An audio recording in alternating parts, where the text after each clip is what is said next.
요한복음 11장. 나사로라고 하는 사람이 큰 병이 들었다. 그는 사마리아와 그의 자매 마르다가 사는 베다니 마을 사람이었다. 예수께 향유를 붓고 자기 머리털로 예수의 발을 씻어 주었던 마리아의 오빠 나사로가 병이 든 것이다. 두 자매는 예수께 사람을 보내어 전하기를 주님, 주님이 아끼는 사람이 병이 들었습니다 하였다. 이 말을 전해 듣고 예수께서 말씀하셨다. 그의 병은 죽을 병이 아니요.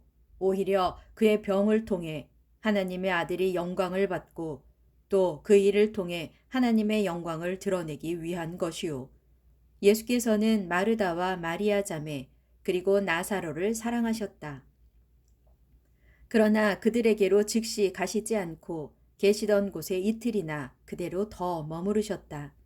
그런 후에 제자들에게 자, 다시 유대 지방으로 가자 하고 말씀하셨다. 제자들이 예수께 말했다. 선생님, 유대인들이 선생님을 죽이려고 한 것이 바로 며칠 전의 일입니다. 그런데 어째서 다시 그곳으로 가려고 하십니까? 예수께서 말씀하셨다. 낮은 12시간이나 되지 않느냐?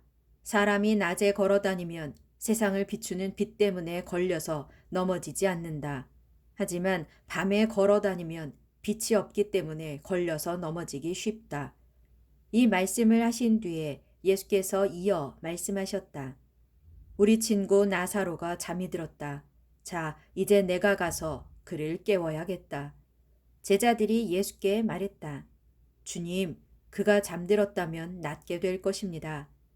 예수께서는 나사로가 죽었다는 사실을 말씀하신 것이었지만 제자들은 그가 단순히 잠이 들어 누워 있다고 생각했던 것이다. 그래서 예수께서 분명하게 말씀하셨다. 나사로는 죽었다. 하지만 내가 거기에 있지 않았던 것이 너희를 위해 아주 잘된 일이다. 그래야 너희가 믿을 수 있게 될 것이기 때문이다. 자, 이제 그에게로 가자. 그때 디두모라는 별명을 가진 도마가 다른 동료 제자들에게 말했다. 여러분, 우리도 주와 함께 죽으러 갑시다. 예수께서 제자들과 함께 베다니에 도착해서 보니 나사로가 이미 무덤에 묻힌 지 나흘이나 되었다.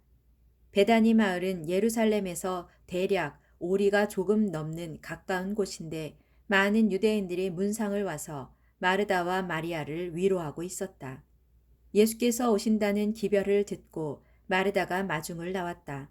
마리아는 집에 있었다. 마르다가 예수께 말했다. 주님, 주님이 여기에 계셨더라면 제 오빠가 죽지 않았을 것입니다. 그러나 지금도 늦지 않았습니다. 이제라도 주님이 구하시기만 하면 하나님께서 다 이루어 주실 줄 압니다. 예수께서 말씀하셨다. 마르다야, 내 오빠가 다시 살아날 것이다. 마르다가 예수께 대답했다. 예, 그렇습니다. 마지막 날 부활할 때 제 오빠가 다시 살아날 것이라는 사실은 저도 압니다. 예수께서 마르다에게 말씀하셨다. 나는 부활이요 생명이다. 나를 믿는 자는 죽어도 죽지 않고 살 것이다. 또 살아서 나를 믿는 사람은 영원히 죽지 않을 것이다. 내가 이것을 믿느냐? 마르다가 예수께 대답했다. 예, 주님, 저는 주님이 이 세상에 오신 하나님의 아들 그리스도이심을 믿습니다. 마르다는 이 말을 마치고 돌아가 동생 마리아를 불러 말했다. 주님이 오셔서 너를 찾고 계신다. 마리아는 즉시 자리에서 일어나 예수께 갔다. 예수께서는 아직 마을로 들어가지 않으시고 마르다가 마중 나왔던 곳에 그대로 머물러 계셨다. 집에서 마리아를 위로하고 있던 유대인들은 마리아가 급히 나가는 것을 보고는 그녀가 울기 위해 오빠 나사로의 무덤으로 가는 줄 알고 함께 따라 나섰다. 마리아는 예수께서 계시는 곳에 이르러 그분을 보고는 예수의 발 앞에 엎드려 말했다. 주님, 주께서 여기에 계셨더라면 제 오빠가 죽지 않았을 것입니다. 예수께서는 마리아가 우는 것과 또 함께 따라온 유대인들도 우는 것을 보시고는 심히 마음 아파하셨다. 예수께서 그들에게 물으셨다. 나사로를 어디에 두었소? 그들이 대답했다. 주님, 와서 보십시오. 그때 예수께서는 눈물을 흘리고 계셨다. 그러자 유대인들이 수군거렸다. 저것 좀 보시오. 저분이 나사로를 무척 아끼고 사랑했던 모양이오. 그러나 그들 가운데 어떤 이들은 빈정거렸다. 맹인의 눈도 뜨게 한다는 사람이 나사로를 죽지 않게 하실 수는 없었단 말인가? 예수께서는 침통한 마음으로 나사로의 무덤으로 가셨다. 동굴로 된 무덤은 입구가 큰 돌로 막혀 있었다. 예수께서 말씀하셨다. 저 돌을 치우시오. 그러자 죽은 나사로의 누이 마르다가 말했다. 하지만 주님, 오빠가 죽은 지 나흘이나 되었으니 지금쯤 냄새가 날 것입니다. 예수께서 말씀하셨다. 마르다야, 네가 믿으면 하나님의 영광을 보게 될 것이라고 내가 네게 말하지 않았느냐. 마침내 사람들이 무덤을 막은 돌을 옆으로 굴려놓자 예수께서 하늘을 우러러보시며 말씀하셨다. 아버지, 제 말을 들어주시니 참으로 감사합니다.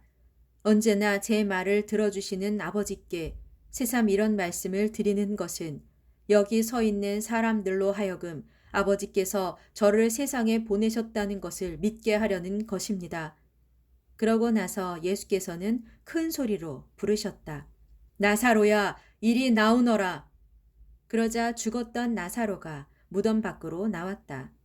그의 손발은 배에 감겨 있었고 얼굴은 천으로 싸매져 있었다. 예수께서 그들에게 말씀하셨다.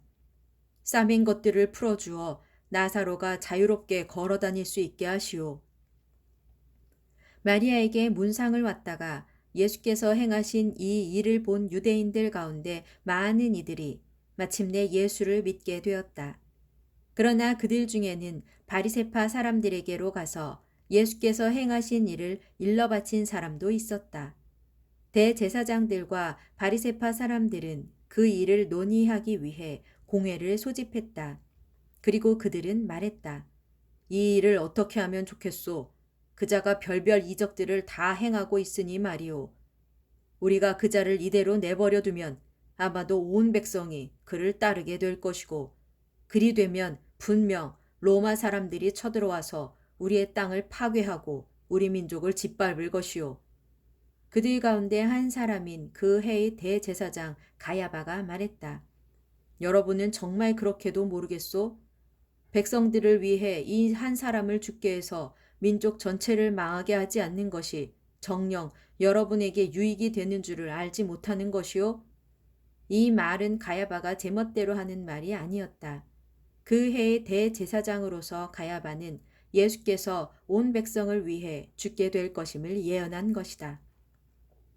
즉, 예수께서는 유대 민족을 위해서뿐만 아니라 흩어져 있는 하나님의 자녀들을 위해 그들 모두를 한데 모아 하나가 되게 하기 위해서 죽으실 것임을 예언한 것이다.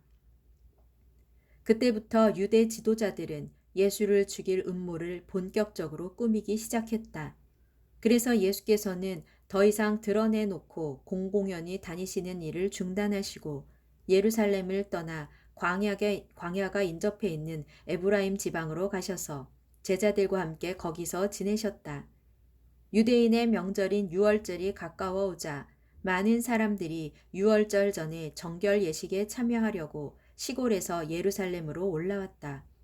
그들은 예루살렘에서 예수를 만나려고 찾아다니다가 성전 안에서 서로에게 물었다. 어떻게들 생각하십니까? 그분이 유월절에는 예루살렘에 올라오시지 않을까요? 한편 대제사장들과 바리새파 사람들은 이 기간에 예수를 체포하려고 했다. 그래서 누구든지 예수를 보거든 즉시 자신들에게 보고하라는 명령을 내려놓고 있었다.